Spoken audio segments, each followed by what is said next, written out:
Bom, pessoal, nessa aula a gente vai falar sobre os transdutores piezoelétricos de um ponto de vista um pouco mais qualitativo. E eu espero que fique claro por que a gente faz isso. Isso tem a ver com as particularidades dos transdutores piezoelétricos. Então, vamos lá.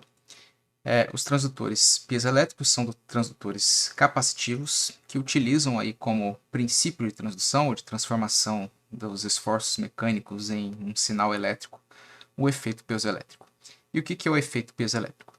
O efeito piezoelétrico é o efeito que acontece na geração de polarização de um material cristalino quando esse material é sujeito a uma tensão ou deformação mecânica. Então, eu destaquei a palavra cristalino porque a estrutura cristalina de um determinado material é fundamental para determinar se ele vai exibir ou não exibir o efeito piezoelétrico. Esse efeito foi descoberto no final do século XIX pelos irmãos Jacques e Pierre Curie. O Pierre Curie era o marido da Marie Curie, que ganhou os 2 prêmios Nobel. Esse efeito acontece em cristais naturais, como por exemplo quartzo ou alguns sais, ou em cerâmicas e polímeros fabricados pelo homem. Uma das aplicações no começo do desenvolvimento dessa tecnologia, e é uma aplicação que existe até hoje, foi a invenção de um sonar, que naquela época era um sonar rudimentar, ali em 1917, mas que hoje a gente utiliza materiais piezoelétricos em ultrassom, aplicações médicas e aplicações submarinas também. O que é, então, o efeito piezoelétrico do ponto de vista ali molecular, né? Imagina que a gente tenha um material aqui, que tem uma estrutura cristalina. E aqui está representado apenas um cristal desse material. E esse material está circulado ali por 2 placas condutivas. Quando o material tem uma assimetria na estrutura cristalina, e aqui vocês podem pensar na assimetria como um eixo aqui de assimetria, né, na direção horizontal aqui. Então imagina que isso aqui é um cristal de quartzo. Eu tenho átomos aqui de silício em laranja e átomos de oxigênio, desculpa, em roxo. No quartzo nós temos 3 átomos de silício e 3 conjuntos aí de O2. Então esse material tem essa assimetria aqui com respeito à horizontal. E aí quando a gente comprime esse material, ou seja, aplica uma força na direção aqui vertical, a gente faz com que esses átomos de silício aqui de baixo se aproximem dessa placa e esses átomos de oxigênio aqui, né, O2, se aproximem dessa placa. Criando, portanto, aqui um efeito de polarização, já que na parte de cima a gente vai ter a parte negativa dessa molécula, né, ou desse cristal, atraindo uma carga positiva aqui na placa de cima, e na parte de baixo a gente vai ter a parte positiva da molécula atraindo uma carga negativa. Então a gente gera a polarização por causa desse efeito de assimetria aqui da minha molécula. Então se o cristal vai ser comprimido, a gente vai ter a parte negativa aqui em cima e a parte positiva aqui embaixo, né? E a polarização também ocorre no sentido oposto, né? Se eu distender essa molécula, eu vou ter a parte negativa vindo para baixo e a parte positiva indo para cima, certo? Então acontece o inverso. Há algumas consequências importantes, né? Um cristal, um material que tem uma estrutura cristalina simétrica, ele não exibe o efeito fotoelétrico. Aqui no caso a gente tem um cubo, é típico do sal de cozinha, né? Esse tipo de arranjo aqui, o NaCl. Mas aqui, se você comprime ou se você distende em qualquer direção, você não gera uma diferença de cargas em nenhuma das direções, né? Então isso não gera nenhuma polarização.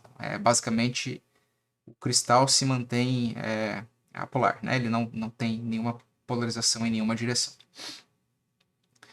A gente normalmente aplica eletrodos aí às faces do nosso cristal piezoelétrico, né, para aproveitar essa polarização gerada. Então a gente forma um transdutor capacitivo, em que a gente vai ter uma placa condutora, outra placa condutora do outro lado, e o dielétrico no meio é o próprio cristal piezoelétrico, certo?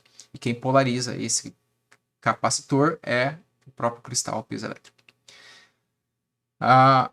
Dependendo das direções de corte e os materiais têm essa sensibilidade à direção de corte, a gente vai ter um transdutor diferente. Tá? Porque os materiais não vão sofrer a mesma polarização em direções diferentes. O efeito piezoelétrico também é reversível, ou seja, do mesmo jeito que aplicando uma deformação a gente tem uma polarização, se a gente aplicar um sinal elétrico nas placas condutoras, a gente vai ter uma distensão, uma deformação do material pelo efeito reversível do piezoelétrico. Então é possível usar aí um par de eletrodos para fornecer um sinal, um par de eletrodos para coletar o sinal e ter um mecanismo, por exemplo, de controle ativo, né, que pode ser utilizado. Bom, os sensores piezoelétricos, eles são dispositivos tipicamente de corrente alternada, né? Eles funcionam com sinais alternados e não com sinais contínuos. A razão para isso é que se você comprimir um material piezoelétrico, por exemplo, o quartzo aqui, ele vai se polarizar por um tempo. Mas ele não vai ficar polarizado indefinidamente. Os elétrons livres nesse condutor vão se mover para equilibrar a polarização e acabar com o efeito. Tá?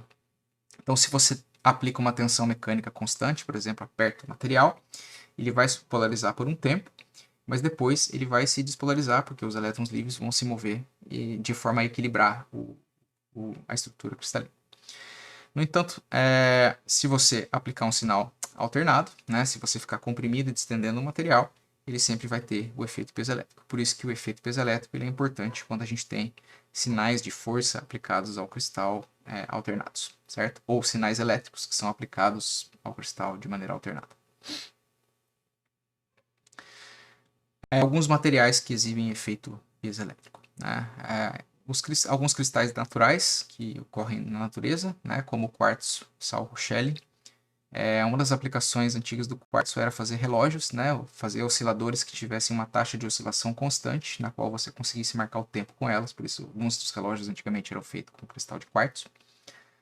Algumas cerâmicas, entre elas o PZT, né, que são materiais aí, piezoelétricos bastante usados nos nossos tradutores, e alguns polímeros também, como o PVDF, né, são materiais aí muito usados. Né? Nesse caso, a gente tem o efeito piezoelétrico causado pela formação aí de regiões cristalinas durante o processo de solidificação do polímero.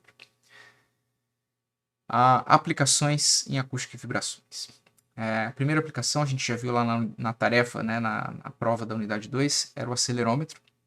O acelerômetro, ele é composto, né, você vai aplicar o acelerômetro em cima de um substrato de montagem, né, que pode ser um substrato elástico, ou pode ser um parafuso, ou pode ser uma base magnética. E essa base magnética, ou esse substrato, ele é aplicado na superfície vibrante. Então, a superfície vai aplicar uma força aqui no substrato, e essa força vai ser transferida aqui para o corpo do acelerômetro que está em verde. Né? Esse corpo do acelerômetro é feito por uma massa sísmica e uma massinha de inércia, e no meio das duas a gente tem o cristal piezoelétrico. E claro, a gente vai ter a formação de um capacitor aqui. Né? Então, esse é um acelerômetro de compressão. À medida que a força é transferida aqui para a base, né? A força transferida para a base, em combinação ali com a inércia da massa MQ, vão fazer com que o cristal piezoelétrico seja comprimido ou distendido, né? E isso vai gerar um sinal de tensão ou de corrente na saída, que é proporcional ao sinal de aceleração. A gente usa esse tipo de acelerômetro piezoelétrico para medição, né? A gente tem vários acelerômetros no laboratório que são piezoelétricos, e também nos telefones, né? No iPhone, no videogame, no Wii, a gente tem aquele controle, né? Que tem um giroscópio e um acelerômetro ali, que são tipos elétricos. A gente tem alguns tipos de acelerômetro. A gente tem esse primeiro de compressão, né? Que eu já expliquei como funciona, acho que é bastante intuitivo.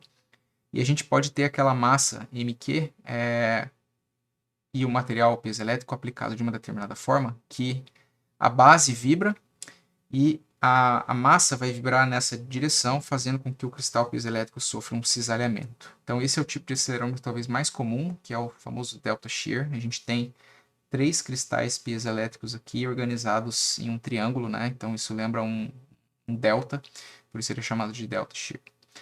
E a gente tem o annular shear, que é um cilíndrico. Então, nesse caso, o movimento da base vai causar um cisalhamento no cristal.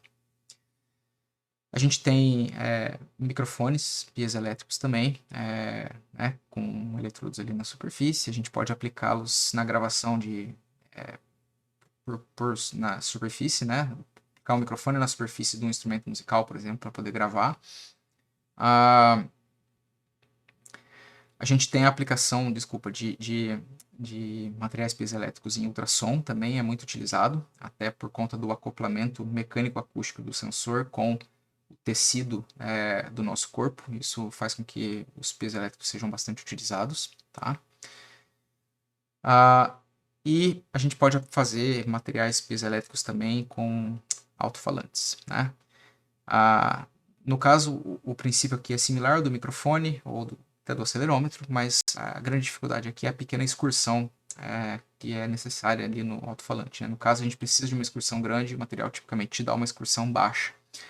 Então, uma das soluções é utilizar essa tecnologia aqui de viga bimorfa, na qual a gente tem um material piezoelétrico que sofre expansão e um material piezoelétrico que sofre contração na aplicação aqui do sinal elétrico. E quando um expande e o outro distende, a gente vai ter essa vibração, né, oscilatória dessa forma. E aí a gente coloca aqui na ponta uma conexão com o diafragma e aí a gente faz esse diafragma vibrar, certo? Normalmente, nesse caso, o transdutor piezoelétrico ele pode ser feito aí de um tamanho bem menor, o que é muito útil para aplicação em aparelhos de telefonia celular ou aparelhos auditivos, por exemplo. A gente usa muito esse tipo de transdutor, tá? Já que os ímãs, em geral, tomam bastante mais espaço.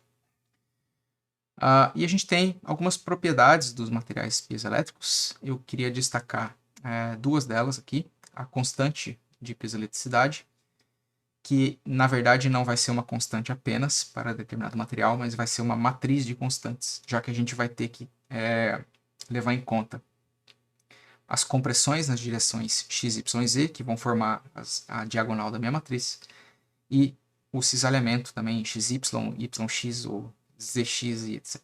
Então a gente tem aqui, por exemplo, algumas constantes, por exemplo, aqui do Rochelle, essa D31 seria uma constante de cisalhamento, já que ela fala do cisalhamento, provavelmente aqui, Zx, certo? Então a gente vai escolher direções nas quais os materiais são mais eficientes na transformação do sinal mecânico num sinal elétrico e vice-versa. E a temperatura de Curie vai dizer para nós até que temperatura a gente consegue utilizar o nosso sensor sem que ele perca o efeito de piezoeletricidade dele. Bem, a gente também tem essa tabelinha aqui mais qualitativa. A gente precisa levar em conta na hora de escolher o transdutor piezoelétrico qual é a impedância acústica dele, qual é o fator de acoplamento com a parte mecânica, se ele tem modos de vibração na faixa de frequência que a gente quer medir ou não, se ele tem muitos, se ele tem poucos, etc. Flexibilidade e, claro, custo. Então, o material piezoelétrico, para a gente modelar um transdutor piezoelétrico, a gente precisa de informações geométricas do transdutor e isso vai mudar caso a caso. E é por isso que a gente investiga o efeito piezoelétrico de forma mais qualitativa e não quantitativa, já que para investigar de forma quantitativa a gente teria que investigar caso a caso. Pois bem, a gente viu então nesse capítulo os transdutores capacitivos, né, em detalhes. Agora o transdutor piezoelétrico, que também é capacitivo, mas de forma mais qualitativa. A gente viu os transdutores eletrodinâmicos, né, magnéticos, em detalhes. E a gente vai encerrar o capítulo por aqui. E no próximo capítulo a gente vai entrar um pouco mais a fundo nos microfones. E aí a gente vai retomar um pouco do acoplamento capacitivo para falar dos microfones capacitivos e do acoplamento dinâmico para falar dos microfones dinâmicos, para falar dos microfones direcionais, etc. Tá bem? Até mais.